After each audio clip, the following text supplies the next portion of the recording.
Do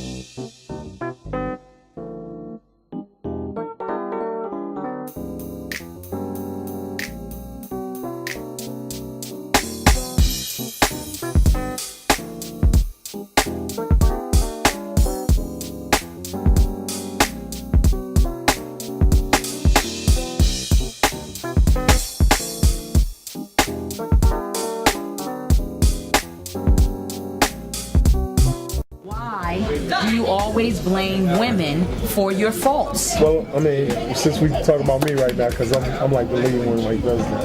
It has a lot to do with, once again, how we were raised. When you are raised in a single parent home, and your mother is the father, the mother, the sister, or whatever else, sometimes even you don't mean to do it, but you're taught a certain way by her because she's coming in all directions. And when she's unable to do something that is needed, say for example, she's unable to go to a baseball game or a basketball game, so now you're looking at it because you don't have a father, and your mother is your father, where every woman that comes in your direction is going to fail you in some way, shape, or form. That's one. Two, when you deal in relationships, and with us, because we don't talk, and we do wind up giving our hearts, mind, and spirits to our first loves, when we deal with somebody that we love wholeheartedly, when that person breaks our heart, then everybody that comes after that, we don't mean to do it. They pay for it. We don't mean to do it. We really don't mean to do it. But if this person broke my heart, and you know, if I hear something that is remotely sounding like that previous person, well, guess what? I'm going to act like that I really don't care anymore. Well, she says she's in love with you. There's certain things, there's an unconditional thing that comes with that in love.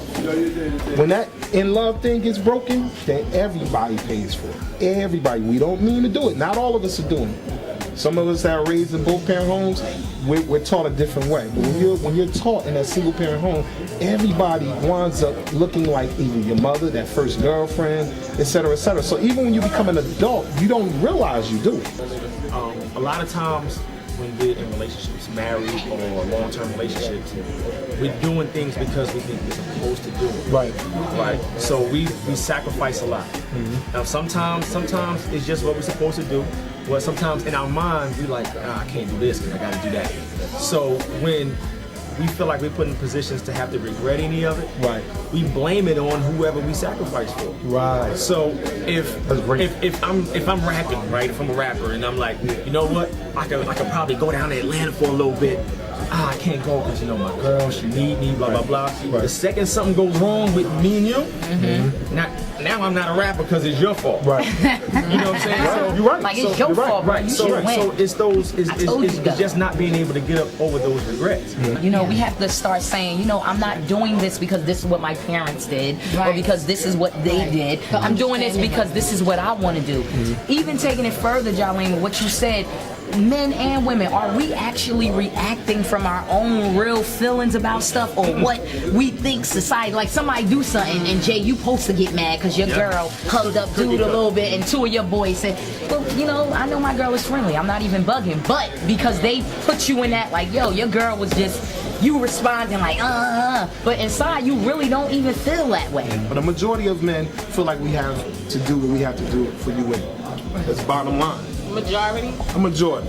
The good men. We talk about men again. Okay, not exactly. We talk about men again. Not boys. No. My bad. We know when we speak about men and women. When we look at slavery, we look at the fact that the woman, not only did they separate the husband, but the kids was underneath the women. Two, you had master actually sleeping with this woman. Raping. Okay, whatever, you know, whatever we want to call it. Later on down the line, we wind up meeting our wives again. Kids are grown, the whole nine. Now because she done lived in a big house, and now I'm just an indentured servant, there's a difference. So you missed that. It's a difference. It's a difference. Now we have something that we have to compete with.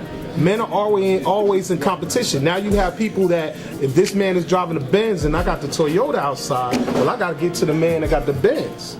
I'm always, regardless of what we see it, it's always a master syndrome. You want to talk about house niggas, field niggas, etc. You're talking about back meeting your wife, and now you feel like she's going to pick the dude with the Benz instead of that. All she wants is you. The main thing he's explaining is outside of how she got into Master's home, regardless if it was rape, consensual, or whatever the case may be, she may have gotten used to that lifestyle, because after a while, regardless of what people do, you get used to something.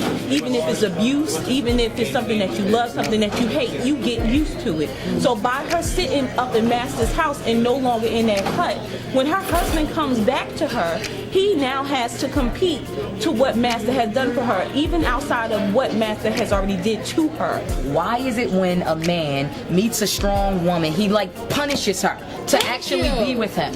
It's like, not, look, let me say, but it goes, I know, okay, it's not punishment, but it goes back to exactly what you're saying right now. Let's define strong women. This man, I'm talking about a strong woman who is respectful, who is caring, who is loving. There's a lot of women I respect. Who is, can I finish? I'm defining her. Giving, considerate, empowering, uplifting. Not a woman who is full of trash, who is going to beat you down. That's what he's trying to say. Someone who has herself together intellectually, mentally, as well as physically. You're saying regardless of what went on, we were both broken though. So why am I now being blamed? Because when he comes, wait a minute, when he comes back, right? You're saying he has to compete. I'm competing to get him back because now I feel like I'm not good enough. I've been taken advantage of. I'm broken. He's not putting any blame on any party. He's not putting any blame on any party. What he's saying is that when you feel that when somebody feels that you've gotten used to something, for instance, say you win $1 million right now. You lived in Little City. I lived in Little City before. So you just won $1 million. You are now used to living a different lifestyle. You're not gonna come back to Little City after winning $1 million to rebuild. Maybe, but listen to me. That's rebuilding. No, that's rebuilding. That's not to live there. When her husband comes back home and he sees the lifestyle that the Master has provided his wife, he feels that he has to step up his game to maintain her. She's not telling him, "Oh, baby, I'll come back to the hut. You know, I'm here for you, this, that, and the third." She might be saying that to him, but in the back of his mind, he knows that she's used to eating filet mignon. So now he feels that he has to step his game up in order to maintain her, to get her back. That's where the miscommunication is coming from. It's not blame. My mother used to say, when you come out of a relationship, I don't think you should bounce back into another relationship until you are somewhat those other issues that you had. Because sometimes people bring on stuff. You go, "Oh, I didn't even know I had that issue, but let me quickly deal with it. Let me explain to him what's happening."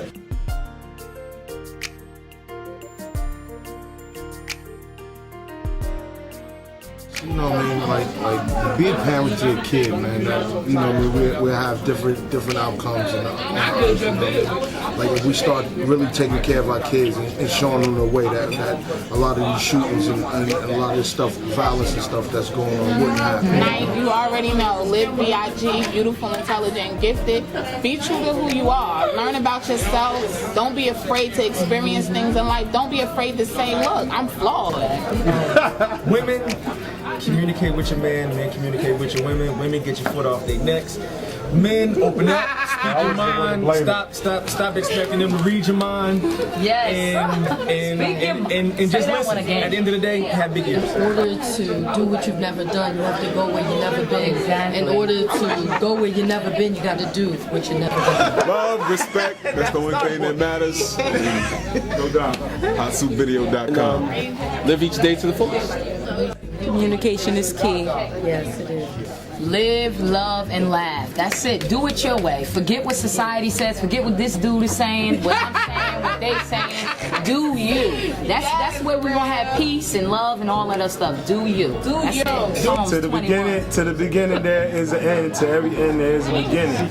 You find out what your beginning starts. Wherever your beginning starts, you seek it, you learn it, you build off of it. And instead of just trying to find individuality, you are made in the image and the likeness of whatever God you want to find. The more you find that God, the more you find where you need to be in life. That's it. And this is another What's the Topic?